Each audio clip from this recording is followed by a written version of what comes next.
A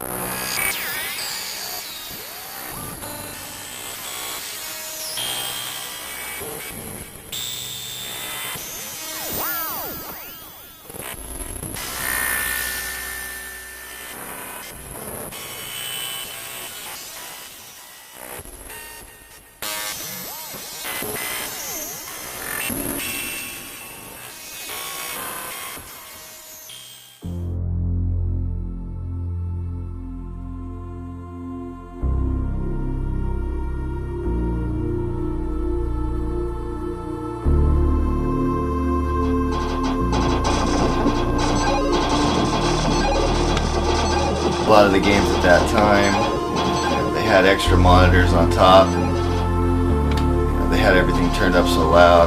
It's like I have such great memories of that when I was a kid. Just all the time I had with my friends, and I'll never forget it. I'll never forget that. And having an arcade in my garage is just reminiscent of it. Sort of takes me back. Being in that arcade and that bowling alley at that time was just the best.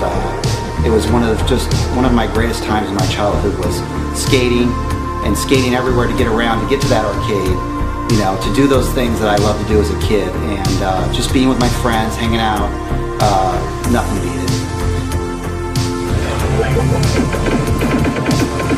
I was passionate about the games in an imaginative kind of way, and now it's really about sort of reconnecting with them. It's one of the things that, for me, is the collecting of the games is not only something that brings back memories, but the collecting of it is like, it gets into you. It really does. You start feeling like these games are a part of you.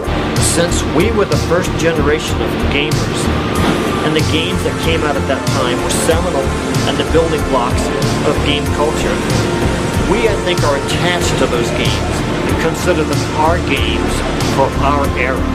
It was a magical time, and I've never forgotten it. It made an impression on me that nothing's ever made that kind of impression on me. I can't even put it into words because it's so many things.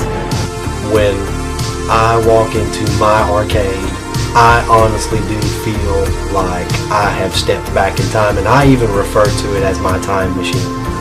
And I've even said to some friends, well, if you ever need to go to 1982, just let me know.